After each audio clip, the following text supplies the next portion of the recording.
Guys, ഇപ്പം നിങ്ങൾ വിചാരിക്കും ഇതേതാ പുതിയ കഥാപാത്രങ്ങളെന്ന്.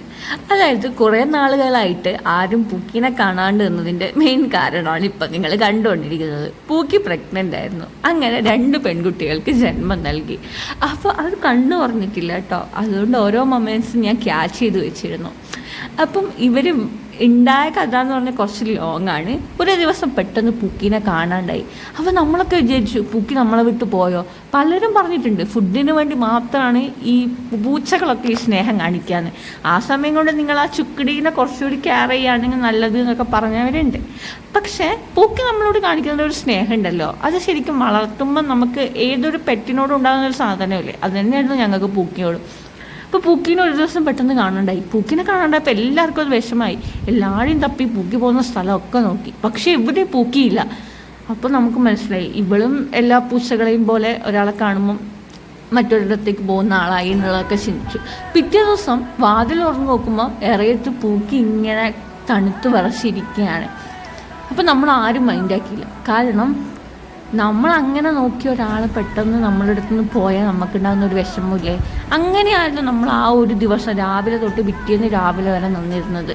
അപ്പോൾ ഇവിടെ കണ്ടപ്പോൾ നമുക്ക് ദേഷ്യം വന്നു. നമ്മൾ ആരും മൈൻഡാക്കിയില്ല. പൂക്കിയോ അതുപോലെ തന്നെ ഈ ഒരു സൈഡിൽ തന്നെ മൂലക്ക് പോയിരുന്നു. ആരെയും മൈൻഡാക്കുക ഒന്നും ചെയ്യുന്നില്ല. തെറ്റ് ചെയ്തു എന്നുള്ളത് പൂക്കിക്ക് മനസ്സിലായതുകൊണ്ടായിരിക്കണം. അപ്പോൾ പൂക്കി പോയതുകൊണ്ട് തന്നെ നമുക്ക് മനസ്സിലായി എന്തായാലും അറിയാമല്ലോ, പൂച്ചകളല്ലേ, പൂച്ചകൾക്കും പരാഗണം നടത്തണമല്ലോ. നമ്മൾ എത്ര ചെയ്യരുതെന്ന് പറഞ്ഞാലും അവർക്കും ഉണ്ടാവില്ല ഇമോഷൻസ് അല്ലേ. അങ്ങനെ പൂക്കീനെ നമുക്ക് കണ്ടില്ല, നടിക്കാനായില്ല, വിശക്കുന്നുണ്ട് എന്നൊക്കെ മനസ്സിലായി. ഫുഡൊക്കെ കൊടുത്തു. അങ്ങനെ വീണ്ടും നമ്മൾ നല്ല രീതിയിൽ പൂക്കിനെ ടേക്ക് കെയർ ചെയ്യാൻ തുടങ്ങി. എന്തായാലും പ്രഗ്നൻ്റ് ആവും എന്നുള്ളത് നമുക്ക് 100% ഉറപ്പായിരുന്നു. അങ്ങനെ പൂക്കി ഇതാ 9ാം മാസത്തിൽ അമ്മയായിരിക്കുകയാണ്. ഇവളെന്ത് വലുതായി എന്ന് പറഞ്ഞിട്ട് കാര്യമൊന്നുമില്ല. അവൾ മക്കളെ ഉറക്കിയിട്ട് പിന്നെ നമ്മളെ കൂടിയാണ് കളി. അതിലൊന്നും ഒരു മാറ്റമില്ല. പൂക്കി പഴയ പൂക്കി തന്നെ. രാവിലെ എഴുന്നേൽക്കുമ്പം അവൾക്ക് ഈ ഒരു ഫുഡ് കൊടുത്തില്ലെങ്കിൽ അവൾക്ക് സങ്കടമാണ്. രാവിലെ എന്നെ വന്ന് തോണ്ടും ഈ ഫുഡിന് വേണ്ടിയിട്ട്. അപ്പം അത് അങ്ങ് എടുത്ത് കൊടുക്കും.